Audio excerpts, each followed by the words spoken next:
नमस्कार दोस्तों, सी for cinema में आप सबका बहुत बहुत स्वागत है। मैं हूं राज और आप देख रहे हैं एसबीज। आज मैं आपको बताऊंगा कि कैसे आप किसी गाने का या फिर किसी वीडियो एल्बम का स्क्रीन प्ले लिखेंगे। वैसे ये वीडियो मैं बनाने वाला नहीं था, पर हमारी एसबीज फैमिली के एक मेंबर ने कहा कि उन्हें एक वीडियो एल्बम का स्क्रीन प्ले करना है, पर कैसे करेंगे उन्हें समझ में नहीं आ रहा है।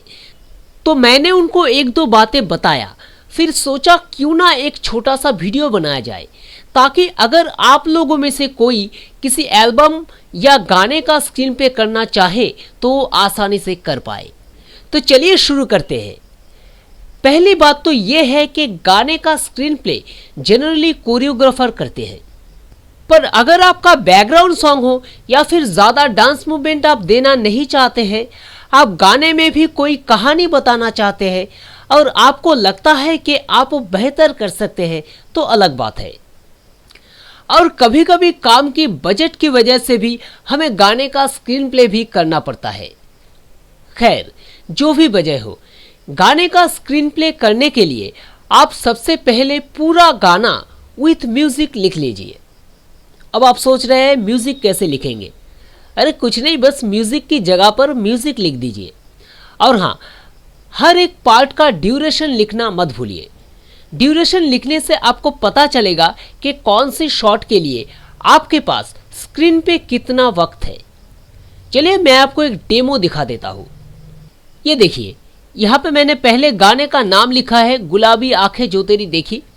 उसके बाद उसके पास मैंने सॉन्ग का ड्यूरेशन लिखा है।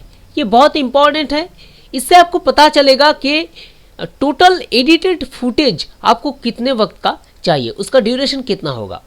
देखिए, ये मैं आपको समझाने के लिए कोई भी एक गाने को मैंने उठाया और उसका जो दिखाया गया है उस हिसाब से मैंने उसके स्क्रीन पे उसे गाने को देख के बनाया है, ताकि आपको पता चले कि कैसे आपको लिखना है।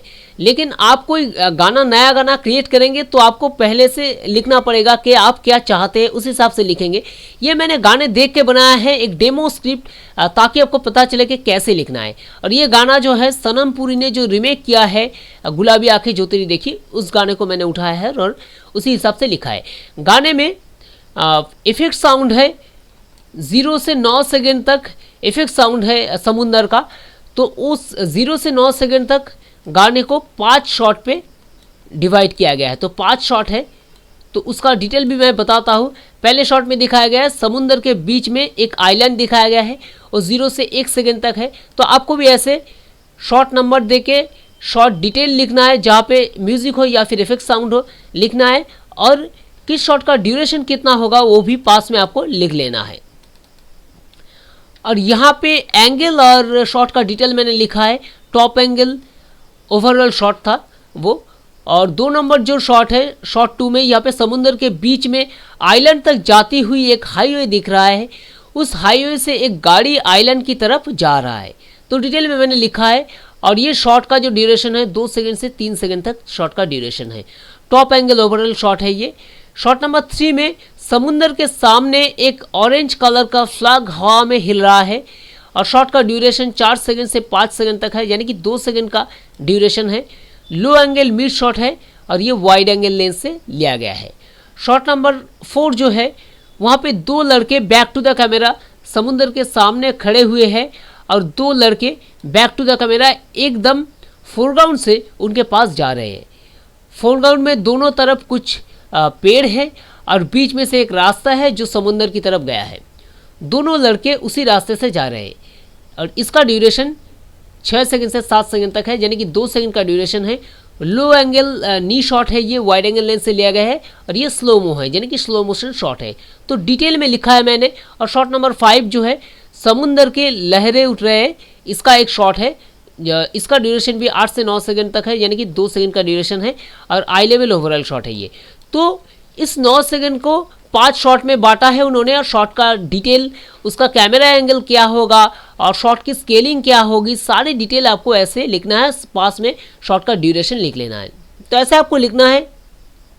उसके बाद जैसे गाने शुरू हुआ, यहाँ पे देखिए, ओ हो, यहाँ तक एक शॉट गया है, तो गाने का जितना लाइन तक एक शॉट होगा तो उतना आप लिखेंगे। हर एक शॉट के लिए जितना गाने का लाइन जाएगा उतना आपको लिखना है। मैंने लिखा है और उसका ड्यूरेशन भी लिख दिया यहाँ पे 10 सेकंड से 11 सेकंड 2 सेकंड। और यहाँ पे शॉट का जो डिटेलिंग है मैंने लिखा है। शॉट 4 में जो दोनों लड़के बैक टू द कैमरा समुद्र के पास खड़े थे वो दोनों फोरग्राउंड में खड़े हैं और बाकी 2 लड़के पीछे डेप्थ से उनके पास आ रहे हैं। यानी कि जो फोर्थ शॉट जो था 4 नंबर शॉट जो था और शॉट 4 के पूरा ऑपोजिट एंगल शॉट है, ये पूरा उल्टा शॉट है, लो एंगल मिड शॉट है। यहाँ पे डिटेल किया है मैंने। तो ऐसे आपको पूरा गाना लिख लेना है। अब सवाल ये आता है कि आप कैसे सिलेक्ट करेंगे कि किस शॉट का ड्यूरेशन कितना होगा। यहाँ पे मैं एक बात बता दूं कि गाने की रिदम के हिसाब से आपके विजुअल की भी एक रिदम होना चाहिए जो गाने को मैच करता हो, वरना गाने का विजुअल ऑडियो के साथ कॉम्पैक्ट नहीं लगेगा और लोगों को अच्छा नहीं लगेगा।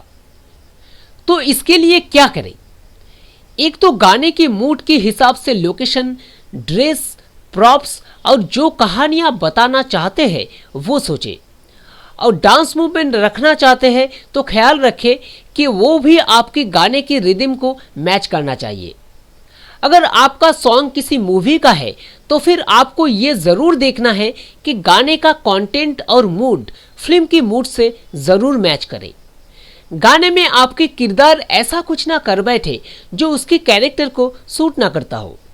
ये सब तो गया एस्थेटिकल पार्ट। जो टेक्निकल बात मैं कह रहा था वो ये है कि आपको ऑडियो का रिदम मैच करने के लिए आपके हर एक शॉट को बीट पे काटना है। मतलब म्यूजिक पे आपको जहां भी ब्रेक मिलेगा वहां पे शॉट को काटिए। एक एग्जांपल देख लीजिए।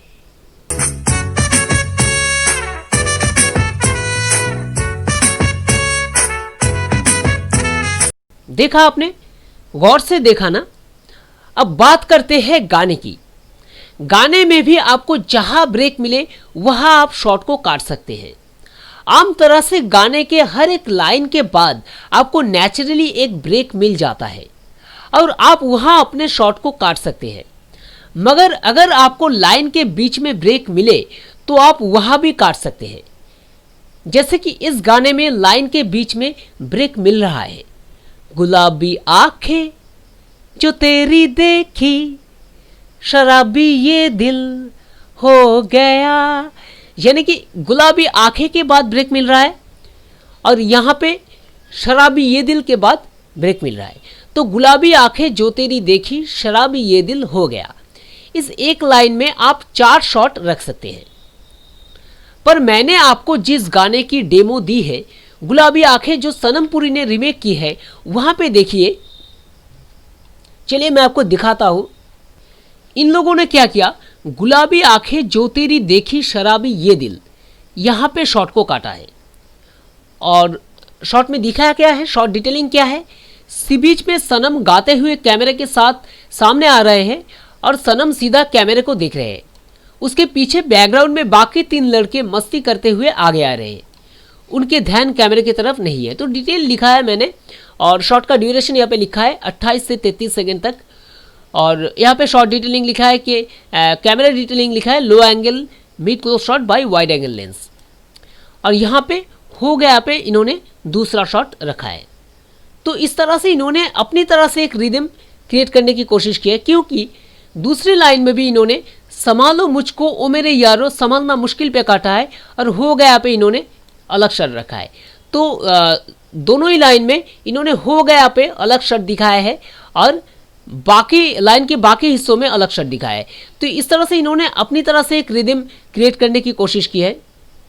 तो इसी तरह से आपको पूरा गाना लिख लेना है जब आप किसी गाने का स्क्रीन पे करेंगे या फिर वीडियो एल्बम का स्क्रीन पे करेंगे। तो अब अगर आप पूछेंगे कि इसमें सही कौन सा है, तो मैं कहूँगा कि फिल्म मेकिंग में सही या गलत कुछ नहीं होता है, क्योंकि फिल्म मेकिंग की कोई रूल्स नहीं होता है।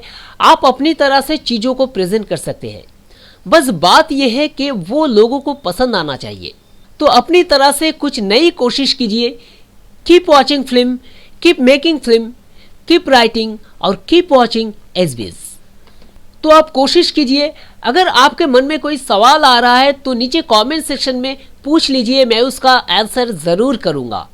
अगर आपको वीडियो पसंद आया तो एक लाइक ज़रूर कीजिए, दोस्तों के साथ शेयर कीजिए, और अगर आप हमारे चैनल में नए हैं तो ज़रूर हमारे चैनल को सब्सक्राइब कर लीजिए, क्योंकि इस चैनल में आपको ऐसे ही फिल्म मेकिंग वीडियोस मिलती रहेगी, साथ में फिल्म के रिव्यूज़ और अनजाने अच्छे अच्छे फिल्मों के बारे में भी आपको जानकारी मिलती रहेगी। तो फटाफट से चैनल को सब्सक्राइब कीजिए और नोटिफिकेशन को ऑन रखिए, ताकि जब भी हम कोई नई वीडियो अपलोड करें तो उसका नोटिफिकेशन आप तक ज़रूर पहुंचे।